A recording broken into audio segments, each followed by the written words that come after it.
So students, we are seeing class 9 Science and Technology, chapter number 7, that is energy flow in an ecosystem. Energy flow in an ecosystem, this is part 3. Okay. In the previous video, we have discussed what is the meaning of ecosystem, what are different types of ecosystem, what is the meaning of producer, means those who produce food. Then we have seen what is the meaning of consumer, different types of consumers we have seen, primary consumer, secondary consumer and top consumer. Okay, after that we have seen the concept of food chain and food web also. Okay, all these topics we have covered in our previous video. Okay, now we are going to focus on the next topic, that is what it is, the energy pyramid. Okay, let us see the energy pyramid. The energy pyramid. Pyramid word आपल्याला माहिती आहे. What is the meaning of pyramid?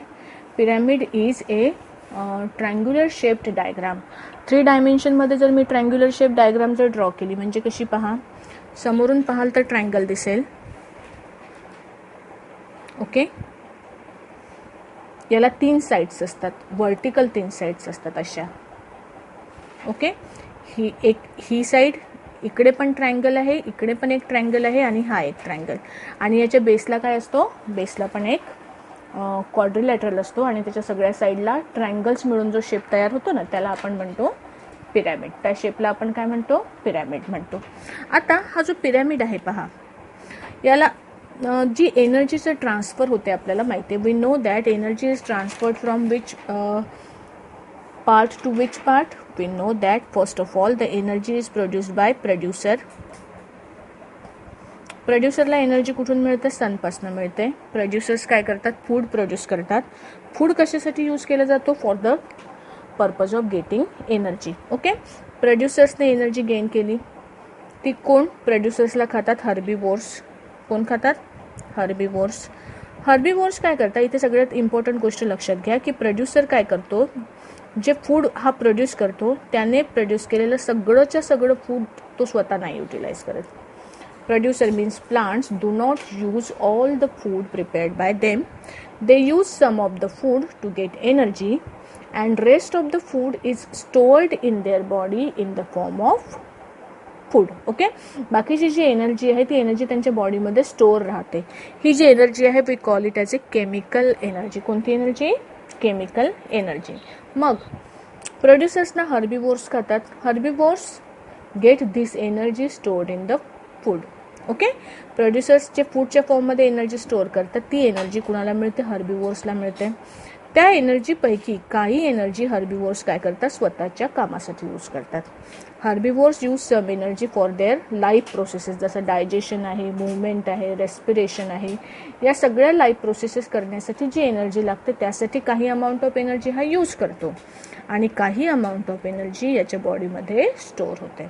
Okay, this energy when this particular herbivore is eaten up by carnivore. Which carnivore, we will say primary carnivore. Then what will happen, the energy which is stored in its body is utilized by primary carnivore. Primary कार्निवोरला कुठली energy मिळेल, जी हर्बीवोरच्या बॉडीमध्ये store होती ती energy primary consumer, primary carnivore काय करेल, ईट करेल आणि ती गेन करेल. प्रायमरी कार्निवोरला त्यानंतर खातो सेकंडरी कार्निवोर. ओके, म्हणजे याला टॉप कार्निवोर पण म्हणतो आपण. हा, प्रायमरी कार्निवोर म्हणजे साधा आपला कार्निवोर जो हर्बीवोर्सना खातो. सेकंडरी कार्निवोर यांना खातो.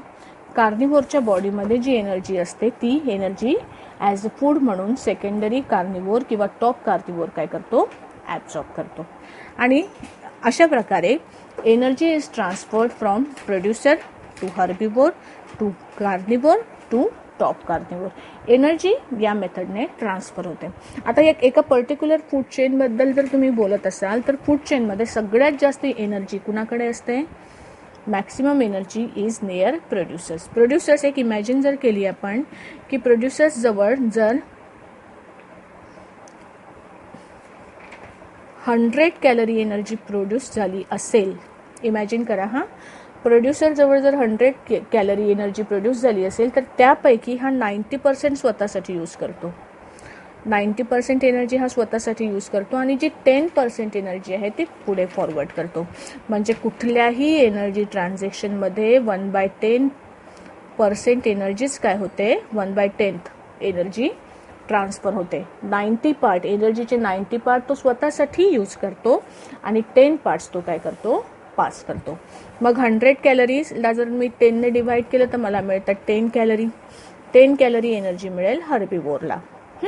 या 10 कॅलरीजला पुन्हा 10 ने डिवाइड करा, तुम्हाला मिळेल 1 कॅलरी एनर्जी मिळते कार्निव्होरला. आणि या 1 कॅलरीला पुन्हा जर मी 10 ने डिवाइड केलं तर 0.1 कॅलरी एनर्जी कुणाला मिळते, टॉप कार्निव्होरला मिळते. तुमच्या लक्षात येत आहे का, जो प्रोड्युसर असतो त्याच्याजवळ एनर्जी सगळ्यात जास्त असते, त्याच्यापेक्षा हर्बिव्होरला एनर्जी कमी मिळते, त्याच्यापेक्षा कार्निव्होरला एनर्जी कमी मिळते, त्याच्यापेक्षा टॉप कार्निव्होरला एनर्जी कशी मिळते, कमी मिळते. याला जर मी ग्राफच्या फॉर्ममध्ये ड्रॉ केलं तर पहा, सगळ्यात खाली याचा बेस कन्सिडर करा. ज्याच्याजवळ एनर्जी सगळ्यात जास्त असते तो म्हणजे कोण, प्रोड्युसर. प्रोड्युसरपेक्षा कमी एनर्जी मिळते हर्बिव्होरला, हर्बिव्होरपेक्षा कमी एनर्जी मिळते कार्निव्होरला आणि कार्निव्होरपेक्षा कमी एनर्जी मिळते ॲपेक्स कार्निव्होरला. ओके, म्हणजे एनर्जीचा काय मिळाला तुम्हाला, एनर्जीचा जे कन्झम्पशन आहे किंवा युटिलायझेशन आहे, जसजसं तुम्ही चेनमध्ये पुढे पुढे जाता तसतसं एनर्जीचं कन्झम्पशन कसं होऊ लागतं, कमी कमी होऊ लागतो. आणि हा जो शेप आपल्याला मिळाला आहे that shape is like A triangle. Okay, like a pyramid. Actually in 3 dimension this shape is like a pyramid. This pyramid is called as energy pyramid. या पिरामिडला काय म्हणतो आपण, एनर्जी पिरामिड असं म्हणतो. ठीक आहे, I hope you understand the concept of energy pyramid. Now we will do some description related to it. So the first definition related to energy pyramid is trophic level.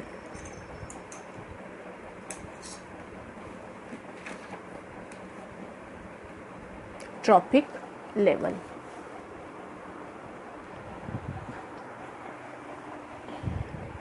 Trophic level.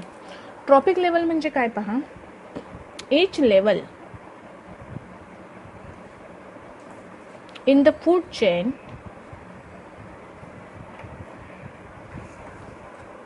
is called a trophic level. Trophic level. Okay, what does trophic level indicate? It is a step. It is a step in which काय म्हणू आपण त्याला, in which organism obtained its food. Organism त्याचं food ज्या प्रत्येक स्टेपमध्ये obtain करतो ना, त्या स्टेप्सला आपण काय म्हणतो, ट्रॉफिक लेवल. ओके, आपण पुन्हा डायग्रामकडे जाऊया. पहा, तुमच्या डायग्राममध्ये सगळ्यात खाली जो असतो त्याला तुम्ही काय म्हणतात, प्रोड्युसर म्हणता. बरोबर आहे. प्रोड्युसरमध्ये कोण येईल, तुमचे प्लांट्स येतील. ओके, प्लांट्स किंवा प्रोड्युसर हे एनर्जी फूड स्वतः कंझ्युम करतात, प्रोड्यूस करतात ऑटोट्रॉपिक मोड ऑफ न्यूट्रिशनने. They are producers. Okay, they are producers. पहिलं जे ट्रान्सफर ऑफ एनर्जी आहे ते कुठे होतं, on the level of herbivores. Okay, herbivores काय करतात, हर्बिव्होर्स प्लांट्सना कन्झ्युम करून त्यांच्यापासून काय करतात, फूड ऑब्टेन करतात. ओके, हर्बिवोर्सला म्हटलं जातं first trophic level. First trophic level. Okay, हर्बिवोर्सना खातात कार्निवोर्स, है ना. Carnivores they are called as second trophic level. आणि त्याच्यावरती असतात टॉप कार्निवोर्स, ज्यांना म्हणू आपण काय, third trophic levels. Okay, third trophic levels. आणि प्रत्येक लेवलमध्ये काय होते, एनर्जीचं कन्झम्पशन रिड्यूस होत जातं. ओके, म्हणजे या कंडिशनमध्ये पहा, इथे पहिला जो आहे प्लांट, त्याच्याजवळ जितकी एनर्जी असेल त्याच्यात 10% एनर्जी हर्बिवोरला जाते, याच्यात 10% एनर्जी कार्निवोर्सला जाते, याच्यात 10% एनर्जी टॉप कार्निवोर्सला जाते. हे आपल्याला माहिती आहे. ओके, मग आपली जी फूड चेन आहे, फूड चेनमध्ये इथे दाखवलेल्या फूड चेनमध्ये 3 ट्रॉपिक लेवल्स आपण कन्सिडर केलेले आहेत. ओके, जास्तीत जास्त 5 ट्रॉपिक लेवल्स कुठल्याही ऑर्गॅनिझम्सच्या असू शकतात. 5 पेक्षा जास्त जर केलं, जसजसं वरती जातं एनर्जी हळूहळू कमी कमी होत जाते ना. म्हणजे जो सगळ्यात वरती असेल फूड चेनमध्ये, जो ऑर्गॅनिझम सगळ्यात वरती असेल त्याला खूप कमी अमाऊंट ऑफ एनर्जी काय होते, ट्रान्सफर होते, है ना. म्हणून एकापेक्षा म्हणजे 10-15 अशा लेवल्स आपल्याला एनर्जीच्या इथे पाहायला मिळत नाही. किती लेवल्स असतात, हार्डली 4 or 5. ही एक इम्पॉर्टंट थिंग आपल्याला नोट करून ठेवायची आहे की इन अँड काय म्हणू आपण त्याला, in a food chain maximum 4 to 5 trophic levels are possible. Hardly 4 to 5 trophic levels possible आहे, त्याच्यापेक्षा जास्त लेवल्स पॉसिबल नाही. का नाही, कारण in every trophic level, in every trophic level 10% energy is transferred. 10% energy is transferred. याला 10% rule असं म्हटलं जातं. 10% energy is transferred from one organism to other. Okay, एका ऑर्गॅनिझममधून दुसऱ्या ऑर्गॅनिझममध्ये किती एनर्जी ट्रान्सफर होते, फक्त 10% एनर्जी ट्रान्सफर होते. म्हणजे याला 10%, याच्या 10% वरच्याला, त्याच्या 10% वरच्याला, म्हणजे जो टॉप लेवलला आहे त्याला सगळ्यात कमी अमाऊंट ऑफ एनर्जी काय होते, ट्रान्सफर होते. त्यामुळे 5 पेक्षा जास्त ट्रॉपिक लेवल जर असल्या तर वरच्याला तर काही एनर्जी मिळणारच नाही किंवा खूप मिनिमम एनर्जी मिळेल. त्यामुळे जनरली काय होतं, हे जे लेवल्स आहेत trophic levels in a food chain, they are very much limited. Okay, ही गोष्ट तुम्हाला लक्षात ठेवायची आहे. ओके, त्यानंतर नेक्स्ट इथे अजून एक गोष्ट आपल्याला लक्षात ठेवायची की हा शेप आपल्याला सांगतो कोणता, एनर्जी पिरॅमिडचा जो शेप आहे,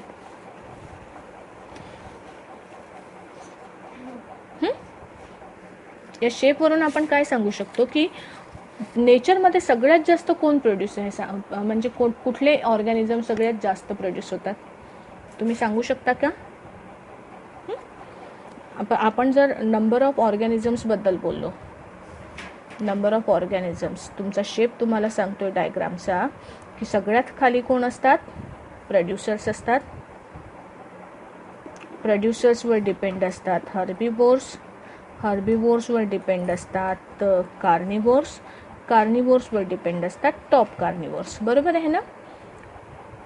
अर्थवर सगळ्यात जास्त कोण प्रेझेंट आहे, producers. Producers, maximum number of producers are present on earth और इन सराउंडिंग. मॅक्सिमम नंबरमध्ये तुम्हाला सापडतात प्रोड्युसर्स. प्रोड्युसर्स सगळ्यात जास्त असतील. प्रोड्युसर्सच्या नंबरपेक्षा हर्बिवोर कमी असतील. का, हर्बिवोरची संख्या प्रोड्युसरपेक्षा जास्त झाली तर काय होईल, हे प्रोड्युसर्स काय आहे, हर्बिवोरचं फूड आहे. जर हर्बिवोरची नंबर एकदम वाढून गेला तर सगळेचे सगळे प्रोड्युसर, सगळे प्लांट्स ते वन टाइम सफा करून टाकतील आणि नंतर मग सेकंड टाइम खायला काही अन्न उरेल का, नाही उरणार. त्यामुळे लक्षात ठेवायचं की always producers are in maximum or largest number in a food chain. मग प्रोड्युसर्सच्या कंपॅरिझनमध्ये हर्बिवोर्स कमी असतात. हर्बिव्होर्सच्या कंपॅरिझनमध्ये कार्निव्होर्स कमी असतात आणि कार्निव्होर्सच्या कंपॅरिझनमध्ये काय होतात, टॉप कार्निव्होर्स जे आहेत ते कसे असतात, कमी असतात. टॉप कार्निव्होर्स जर जास्त झाले तर काय होईल, टॉप म्हणजे एक एक्झाम्पलसाठी समजा एका ठिकाणी 100 लायन्स आहेत आणि डिअर जर 50च असतील तर काय होईल, डिअरची नंबर जर 50 असेल तर यातले 50 लायन 50 डिअर्सना खाऊन घेईल, उरलेले तर उरलेले 50 लायन उपासमारीने मरतील.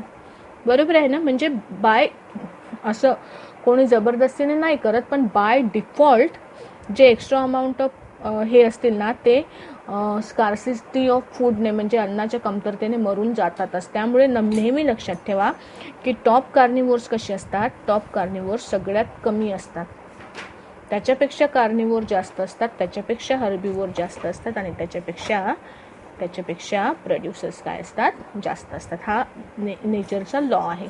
आणि काय होईल जर यातली एखादी स्टेट तुमच्या चुकीमुळे किंवा कुठल्याही रिझनमुळे डिस्ट्रॉय झाली तर, जर तुम्हाला म्हटलं की काय होईल, प्रोड्युसर्स डिस्ट्रॉय झाले तर काय होईल, प्रोड्युसर्स जर डिस्ट्रॉय झाले तर काय होईल, प्रोड्युसर्स डिस्ट्रॉय झाले तर हर्बिव्होर मरून जातील कारण त्यांना खायला फूडच नाही आहे. हर्बिव्होर डिस्ट्रॉय झाले तर कार्निव्होर टिकणार नाही कारण त्यांना खायला फूडच नाही आहे. कार्निव्होर मेले म्हणजे कुठलाही एक घटक जर डिस्ट्रॉय झाला तर बाकी पूर्ण तुमची फूड चेन काय होते, पूर्ण इकोसिस्टम डिस्टर्ब होऊन जाते. ओके. याचं दुसरं एक एक्झाम्पल पहा. सपोज प्रोड्युसर्स खूप आहे आपल्याजवळ, हर्बिव्होर्स एकदमाने कमी झाले. हर्बिव्होर कमी झाले तर काय होईल, हर्बिव्होर कमी झाले तर कार्निव्होर आणि टॉप कार्निव्होर कमी होतील आणि प्रोड्युसर्सचा नंबर एकदम वाढून जाईल, खूप वाढेल. पण मग त्यांना म्हणजे नॅचरली जे मिळणारे कंपोनंट्स आहेत ते कंपोनंट्स काय होतील, हळूहळू कमी भेटायला जातील आणि फायनली सगळी, कारण आपल्याला माहिती आहे प्लांट्सला रिप्रोडक्शन करायला इन्सेक्ट्स लागतात. जर हर्बिव्होर सगळे संपले तर प्लांट्स रिप्रोडक्शनची प्रोसेस करू नाही शकणार. फायनली यांची पण काय होईल, नंबर ऑटोमॅटिकली कमी होऊन जाईल. कार्निव्होर जर संपले तर ॲट अ टाइम हर्बिव्होर्सचा नंबर वाढून जाईल कारण त्यांना खायला कोणीच नसणार. आणि हे वाढले तर ते ॲट अ टाइम सगळंचे सगळं गवत पस्त करतील किंवा प्लांट्स पस्त करतील आणि पुढच्या जनरेशनमध्ये काहीच उरणार नाही. ओके.